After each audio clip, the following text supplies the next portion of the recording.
Today on CityCast Nashville, with questions swirling about damages, insurance, and where to get help after Winter Storm Fern, we're calling in the big guns. Elizabeth Leiserson, an attorney with the Legal Aid Society, is here to help break down the recovery process, especially for renters. What's your landlord responsible for? Can you withhold rent? And when do you need a lawyer? We'll get into all of it. It's Thursday, February 5th. I'm your executive producer, Whitney Pastorek, and this is what Nashville's talking about. The aftermath of this storm is a lot to process, and some people in our city still don't have power, even while we're having this interview. What's the most important thing, in your opinion, anybody can be doing right now as they start to think about getting their lives back in order after all of this? Oh man, if I had a one-sentence answer for how to put all of our lives back together, maybe I wouldn't be a lawyer because I would be a lot smarter than I actually am. For a lawyer's answer on this, and I'll say my background coming to this, I do landlord-tenant law, eviction defense, and I represent renters.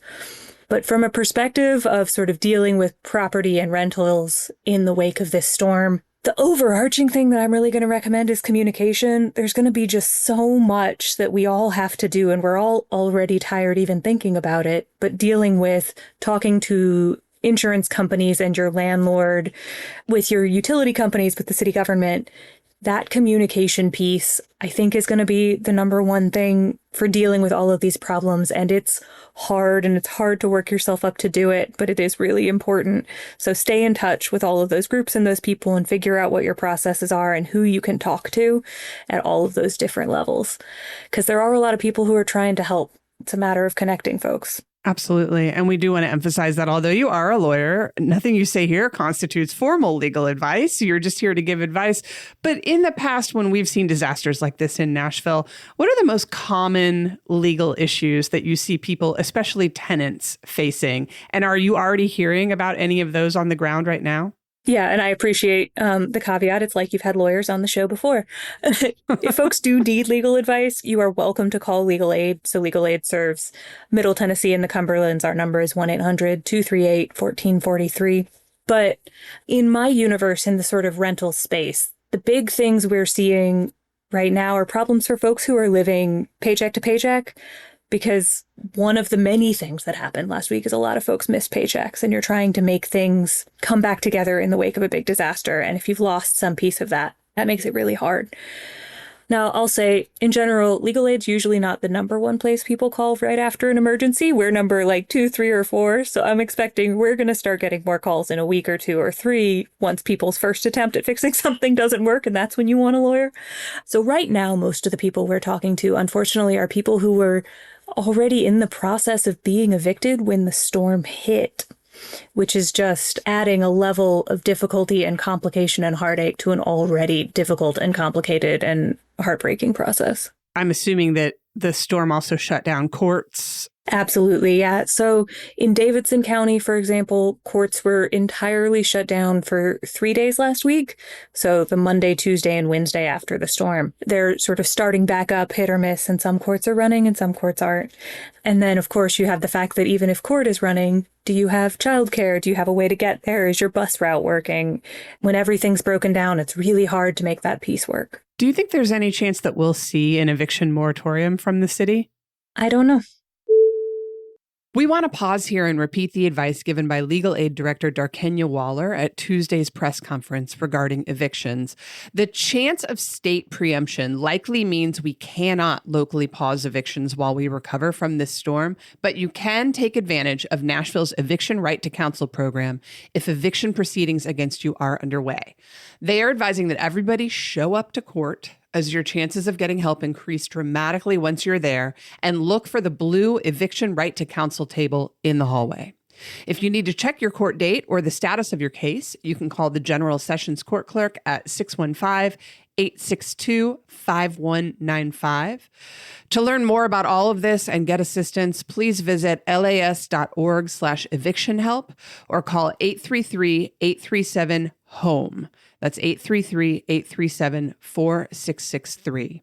Low-income homeowners who are facing mortgage foreclosures as a result of the storm can also call Legal Aid. And if you are a landlord, Waller is asking for your compassion, patience, and neighborly grace as tenants work to recover. And now, on with the show. Well, let's get some advice for renters, just the absolute basics. What are a landlord's legal responsibilities in a situation like this when tenants lose power or heat or even water? Generally speaking, we're talking about landlords have an obligation to make repairs that are within the landlord's universe. And in a storm like this, we've actually got 3 different sort of people or groups of people who could have been responsible for things. So let's say, for example, you lost your power. At least during most of last week, that was probably not your landlord's fault or yours. That was up to the city. So that's usually not going to fall on your landlord to fix because your landlord can't get up there and replace poles any more than you or I could. Some repairs are actually depending with the tenant, and some responsibilities are with the tenant too. And that might be things like remembering to strip the faucets, things like that. That's on your tenant. And of course, then we have the ones that are on the landlord. So that's going to be things like if you had a pipe that busted during the freeze, then it's on the landlord to fix them. So as a general rule, when we're dealing with the wake of a crisis like this, the main responsibility that you're trying to figure out is who's making repairs and when. And related to that, the law sort of triages in different kinds of problems. So there sort of are normal repairs problems. You got a leaky faucet, maybe like a crack in the ceiling, but it's not a full-on hole in the roof. And then you have more serious ones that make it unsafe to live in the home. In particular, there's a cutout for when you don't have utilities. And that's going to be happening in the coming weeks, unfortunately, for folks, especially with water. I feel like I remember us talking about this last time we had you on the show, but can renters withhold rent if their unit is unsafe or uninhabitable? In general, my advice is always going to be do not withhold rent unless you've talked to a lawyer and a lawyer gave you specific advice that you could. Now, there are a few unusual circumstances where a tenant might not have to pay rent, but usually that's going to involve when the landlord did something or failed to do something and you didn't have utilities as a result and you weren't actually living there anymore. That's the narrowest possible moment when you might not have to pay rent. And even then, I want you to talk to a lawyer before you do it. What do you mean by not living there anymore? Is being in a shelter or a hotel, does that count as not living there anymore? That does count. So this is a really narrow exception in Tennessee law, and it's why when you ask ChatGPT, can I withhold rent? ChatGPT will say sometimes, because Tennessee law has this really narrow exception that says that if you don't have utilities because of your landlord's negligence or intentional misconduct. So that last week was probably not your landlord's negligence or intentional misconduct. That was all of us going through it together. But if in another 2 weeks, let's say you still don't have water because your landlord's not responding, then you might be in a really different situation. In order to not pay rent, you have to be fully out of the home, like in a hotel, for example, during that period. Then you're excused from paying rent during that period, but then only if you gave written notice and your landlord didn't respond. So this is why I say this gets really complicated, and I would never tell anybody to withhold rent without talking to a lawyer first, because I want to run you through that 3 or 4 part test and make sure you've done your written notice and you've checked with your landlord and that it's really your landlord's fault. There's a lot of pieces there. So my advice is going to be keep paying your rent if you can. If you can't, and those are the folks where my heart really goes out to people. This is the folks who are paycheck to paycheck and you had to spend your extra money on food maybe after you threw away everything in your fridge. If you can't pay your rent, that's where you're going to come back, in my mind, to communication. Tell your landlord. It's a scary conversation, but tell them what your situation is and when you're going to be able to pay rent. Because believe me, telling them's no fun. But they're going to find out when the check doesn't hit their bank account. So you got to go ahead and tell them what the plan is and stick to the plan as best you can. I know that you are the queen of written documentation. What about documenting damages right now for those tenants who do think maybe there's a pipe burst?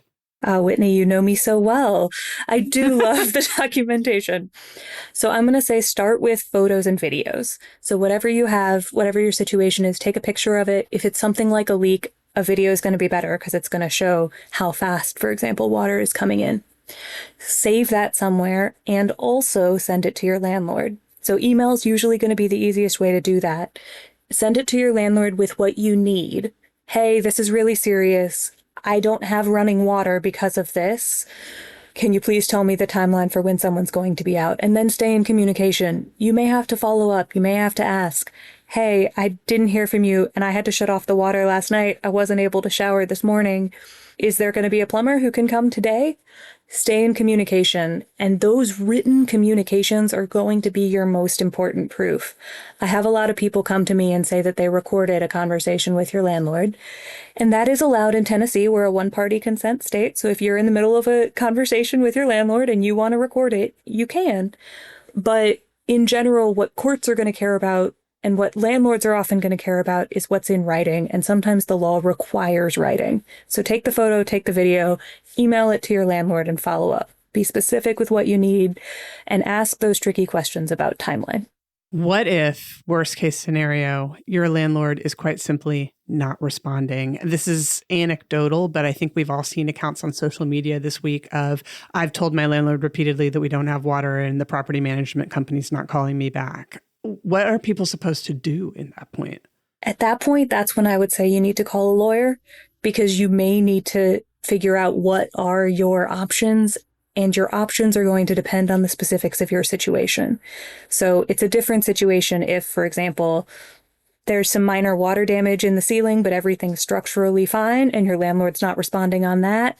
You're going to have really different legal rights than somebody where you don't have any running water at all in your home and your landlord isn't responding. So that's a situation where you really should talk to a lawyer and figure out what are your options and is there a step that you can take. Tenants are allowed to, for example, sue their landlords, and that may have to happen in some cases. But I'd really want folks to talk to a lawyer about their options before you go down that pathway.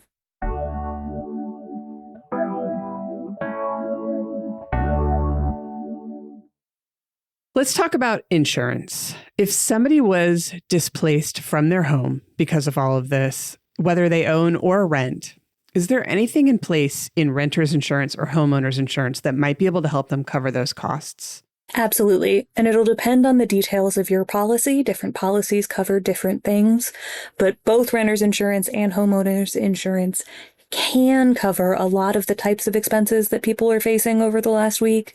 So, for example, they could cover substitute housing, like a hotel bill. Depends on your policy, though, so you're going to have to pull out that insurance policy and file a claim with your insurance. When you do that, you'll usually get an insurance adjuster who's a human being who can help talk you through it. If insurance doesn't help you and you think they should have, there are a lot of attorneys out there who specialize in suing insurance companies who denied coverage. What about things like lost food? You mentioned someone having to throw out, say, a fridge full of food, or lost medications due to power failure. That's a really good question. I can't think off the top of my head of an insurance policy I have seen that covered something like medications, but it certainly could be there. So it's just going to be a sort of in the details of your particular policy. One thing I do want to make sure folks know about is if you have SNAP benefits, food stamps, replacement SNAP is available if you had a power outage that was 12 hours or more. You have to apply within 10 days of when you lost the food. So depending, that deadline may be running or may have already run by the time you hear this. Good news, the deadline to apply for replacement SNAP benefits has been extended to February 23rd. We've got information about that as well as how to apply on our website at nashville.citycast.fm, or you can also find it on Legal Aid's Instagram at Legal Aid Society Mid-TN. Another big question I'm seeing from folks is, what about my lost wages? What about the fact that the restaurant where I worked was closed for 3 days? Is there any chance that that's covered under someone's insurance policy? Could it be covered under the business's insurance policy? I think for most hourly workers, unfortunately, it's just going to be fully lost. I don't know.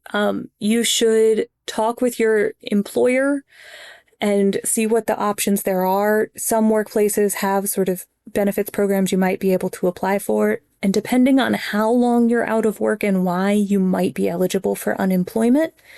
But that's, again, going to be really fact specific. All right. And then finally, just to go back to evictions, I mean, there's not anything in the law that says we just went through an unprecedented ice storm and the entire city ground to a halt. You can't evict these people right now. Like that just doesn't exist. And that's not a law we have in Tennessee right now. Speaking of things we don't have at the time of this recording, we also still don't know if President Trump will sign our major disaster declaration to unlock individual FEMA funds. Let's hope for the best and say that funding does get unlocked. What information do you have about how that funding works and what the process is like? Yeah, so we don't have a ton up yet because we don't know yet exactly what the funding may be. But when that is available, there should be a lot of posts. And I'm going to urge folks to go through government websites, go through the FEMA website itself or through city government websites to try and make sure you don't get hit by scams, because where there's FEMA money, there will be scams. So keep your eyes out for official information from government websites. Legal Aid will probably also have some information available as that process gets up and off the ground. And if you have an issue where you think you should have been eligible but had some problem with the process, that is also potentially a thing that we might be able to help with at Legal Aid's recurring clinics. You can find the calendar for Legal Aid's clinics on our website. I'm glad you brought up scams, lawyer. How can people protect themselves from scams, especially right now when everyone and their dog is running around town saying, sign this contract and I'll save your life? Oh, what an excellent question. So my number one thing, so especially when you're dealing with repairs, for example, homes, that kind of thing, getting multiple quotes to make sure that you have an accurate number as best you can. I know it's hard to do that right now when we're all in crisis. Making sure you're dealing with licensed professionals who have insurance is really important. You should be able to see that prior to beginning any projects. You should have a contract with a company that you can find that's licensed here in the state of Tennessee to do the kind of work you're looking for. Just do your best. Scams proliferate when we're in a feeling of urgency. That's one of the main tools that scammers use, is they make you think that you have to act now, act today, act fast, so that you don't have time to think through it. As best you can, take your time and try to think through it and double check if there's any red flags here. And I'm going to take a shot in the dark because it's applicable to me, my personal life. Do you know anything about tree law, Elizabeth? I know just a little bit. I was actually researching this myself. There is law in the state of Tennessee about who's responsible for trees when they fall and whether you can sue people. So, for example, if a neighbor's tree fell on your house, there's a Supreme Court case from Tennessee from about 20 years ago that says you can't actually sue your neighbor over it if they knew it was potentially going to be a problem. And that's our thing here, is so much of this storm, like you were saying before, Whitney, none of us expected this storm to be like it was. So you had trees that you definitely didn't think were a nuisance to anyone, and no one thought they were a nuisance. So you do generally, as a homeowner, have a right to cut off the limbs that are over your house or in your property, but that one's not going to help us all that much right now. There's just not a whole lot still in the air at this point. All the trees' limbs are already on the ground. If you're a tenant dealing with this, because one of the things for tenants can be add an extra layer of difficulty, take a look at your lease and see what it says about the yard and the outdoor area. So most folks who are living in big apartment buildings, this isn't going to be a question for you, because certainly you're not responsible for the outside if you live in an apartment complex that has 200 people. Right. But if your car got crushed. If your car got crushed, your first stop needs to be an insurance claim, because so many of these things, when it's an accident, something no one could have predicted, that's what insurance is for. And then suing individual humans, your neighbor, your landlord, is for when they could have done something better and they knew and they should have and they didn't. A lot of this storm is going to fall in that category of insurance covers it, because that's what we do when there are these terrible accidents. Speaking of suing, here's a rumor that's going around. Can people sue NES? Well, that's a fascinating question, and I'm going to give you the most lawyerly possible answer, which is I don't know, because there's a couple of different kinds of immunity that NES might have, and I haven't researched it. I'll say in general, most government agencies can be sued if you do it in the right court and by the right person, but finding the right court and the right person and knowing what they are and are not on the hook for is the trick. So call a lawyer. But not me, because that's not my universe. This is not what legal aid does, people. All right. Last topic I really want to get your advice on is what the most important steps are that residents here in Nashville can take today to better protect themselves legally before the next storm hits. Because we know as Nashvillians that there's going to be a next storm. It might not be ice, but it'll be wind, and it's a coming. So the number one thing to protect against these is going to be having good insurance. That's what insurance is for. And renter's insurance in particular is something that folks forget about, that I forgot about when I was a renter. But it's so important for these moments when something happens and you're out hundreds, potentially thousands of dollars, but it wasn't anyone's fault. That's exactly where insurance needs to come into play. So making sure you have good insurance that covers your home, your apartment, your car. That's the number one way that you can be prepared for a circumstance like this.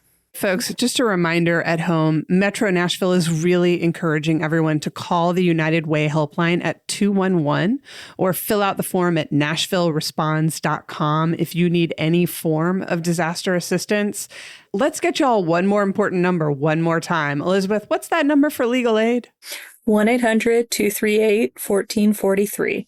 And that covers all of Middle Tennessee and into the Oak Ridge area. We do civil legal assistance. So I do landlord-tenant law, and that's what you and I have been talking about, Whitney, but we do have folks who help with other issues like debt collection, mortgage scams, that kind of a thing. Well, y'all don't hesitate to reach out if you need it. And they are a nonprofit. I'm just going to throw that out there. So if you've got a little scratch laying around, maybe toss some their way too. We'll never say no. Elizabeth, I'm so glad you're safe. Thank you so much for being here. We're going to get through this together. Thank you, Whitney. I appreciate you having me.